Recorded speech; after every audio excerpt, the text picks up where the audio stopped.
Hey there, everyone. Welcome to Weekly Weather Brief. It's a weekly podcast all about whatever interesting things happen in the weather and science space throughout the week, at least that captured our attention. I'm your co-host, meteorologist Kerrin Jeromin, alongside my other fabulous co-host. Hey, Emily. Hey, I'm meteorologist Emily. Gracey. Kerrin, great to see you. Clearly, we're both sweating it out wherever we are this week because it has been a hot week. And I know it's hot for you guys in the Northeast as well, right? Very toasty. It's so humid. It's like that sticky feel that just everything is damp and it's not lovely. Thank goodness for air conditioning. I'm so grateful to have it. I haven't always had one, so glad to have one at last. Yeah.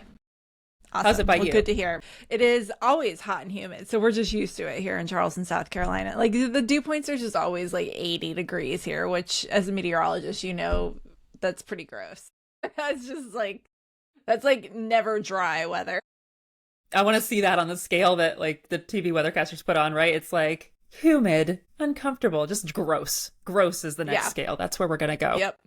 Ick. Yep. Well, we've had a lot of news come out this week. You know, I think most notably, we've kind of started to get into hurricane season here. So it's the time of year where Colorado State puts out their second outlook of the year. They do the first one in April, second one comes out in June, kind of right after the season starts. And it aligned this week with another big newsworthy story, which is that we are officially in El Nino. It happened. So we're now under El Nino advisory. So welcome to the Nino.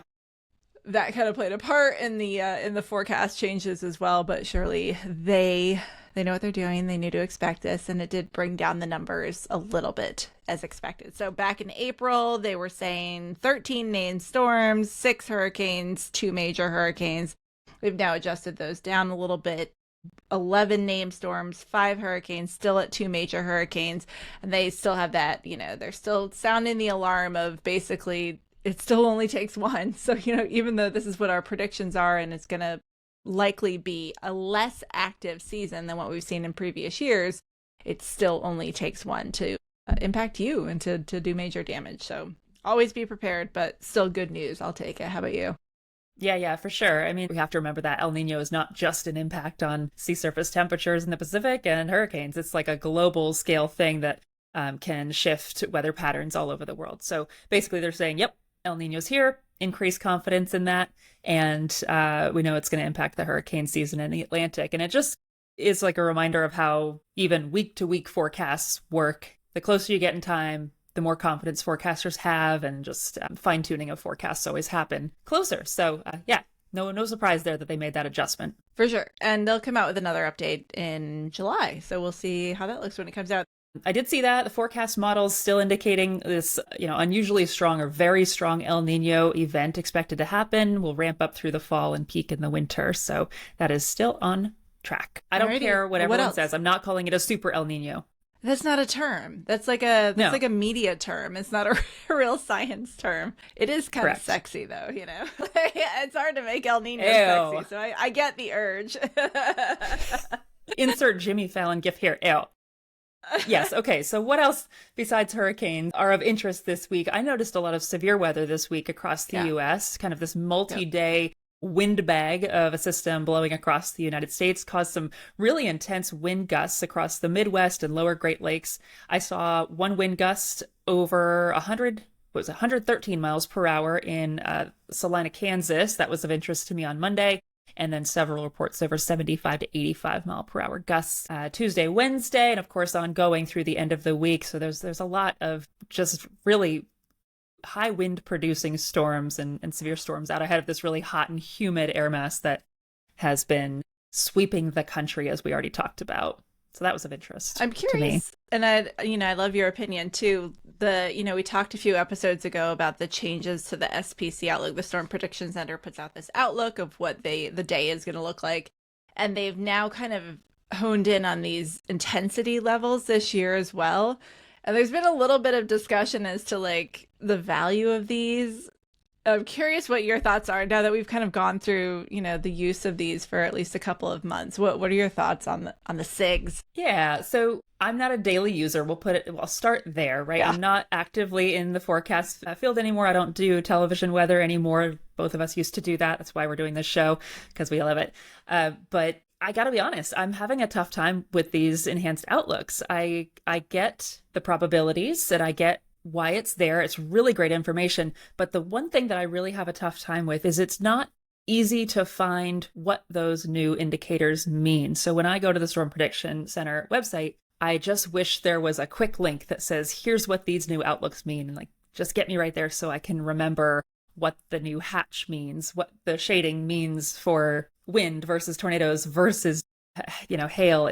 I don't know, it's making me work a little too hard, which is okay. I'm not afraid of hard work, but sometimes you just want a quick glance. So Storm Prediction Center, you've done great work, but I would like just a quick link so I can more easily reference what those intensity outlooks are trying to tell me. How about you? Any changes in thought as you used it? I agree. And you're usually the more PC of the two of us.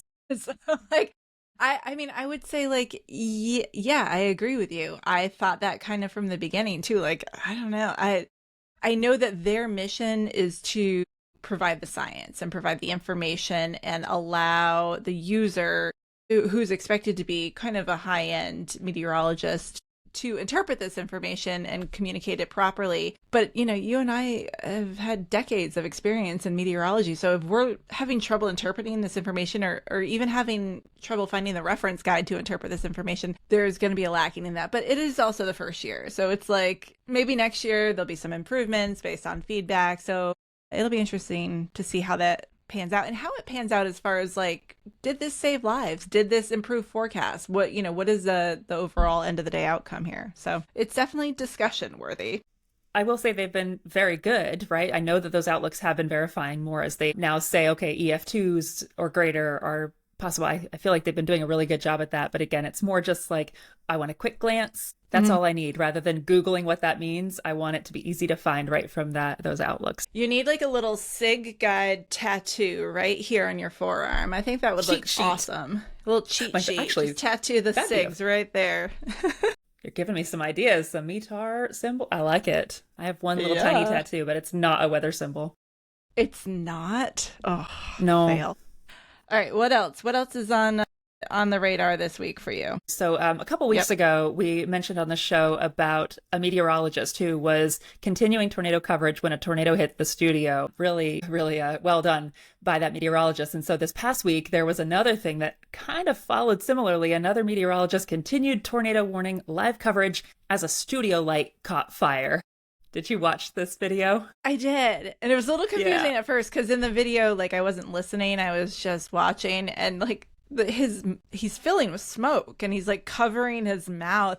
But it wasn't smoke. It was the fire extinguisher. But still, like, props to this guy. He is prepared. Is a young meteorologist. And he handled it beautifully. I think in his Facebook Live that he did afterwards, he said, like any other TV meteorologist would do this. Like, don't call me a hero. But I don't know that that's true. I think that some people might panic and walk off air, but he was covering like 3 tornadoes were on the ground at the time. So he saw the importance of being there. And he kind of was able to, that's the job of a meteorologist. It's like there's 1,000 things going on around you at once and you have to focus in on what you're doing while still kind of mitigating what's going on off to the side.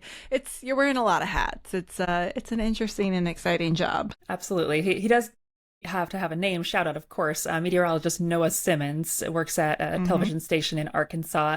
And again, he was on the air covering the tornadoes and said, there is a fire in the studio, like need to look around and say, I think we're okay. The interesting thing to me was that also like, and this goes to show like the scope of today's TV weather, which is nobody else was in the studio. He had to like alert the producer who was in the control room, like, hey, there's a fire going on in here. There's nobody in here. So he's on his microphone saying this. And then somebody comes in and is like, while he's still on the quick air. Acting.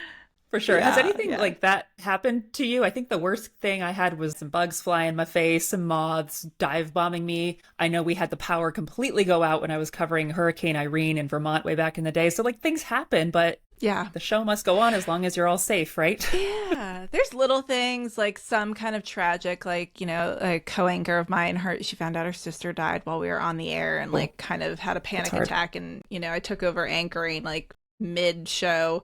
And then on a lighter note, we had dogs in the studio one day for like, you know, the animal rescue group. And while I was doing weather, one like trotted over and pooped like while I was on air. So that was kind of funny. But yeah, a little bit of everything. The unexpected always happens. And you still got to bring that important weather information to the folks at home. So that's why we're the master ad-libbers as well, right? Go with the flow. For sure. Oh boy, we're running a bit low on time here, Emily. Yeah. But we get to talk about my thing? Do we get to talk about my thing? Let's talk about your thing. Yep. Yes. Okay. Much to your dismay, there is the chance of northern lights visible this weekend. I know you love a good northern lights forecast. They're such a bummer for me. It's the land of disappointment. They're not the most precise forecasts, but they can be fun to think about. And they're definitely fun when they verify. But something to keep an eye on. Saturday night into early Sunday, coronal mass ejection on Thursday could lead to visible auroras on Saturday night. So keep an eye out for that, but don't get your hopes too high or else you will be just as mad as Kerrin is every time there's a forecast for northern lights. It's always cloudy. It's always something. It doesn't pin through. Someday I will see the northern lights and maybe it's this weekend. I have total faith in you. All right, Kerrin. Thank you. That's all we have time for. Okay, well, thanks to everyone for sticking with us here. You know where to find us. YouTube, Apple Podcasts, Spotify. Give Emily and I a message any of those places or on our social media. We really do appreciate you sticking with us each week. We'll catch you next week for another episode of Weekly Weather Brief. Bye, Kerrin. Bye.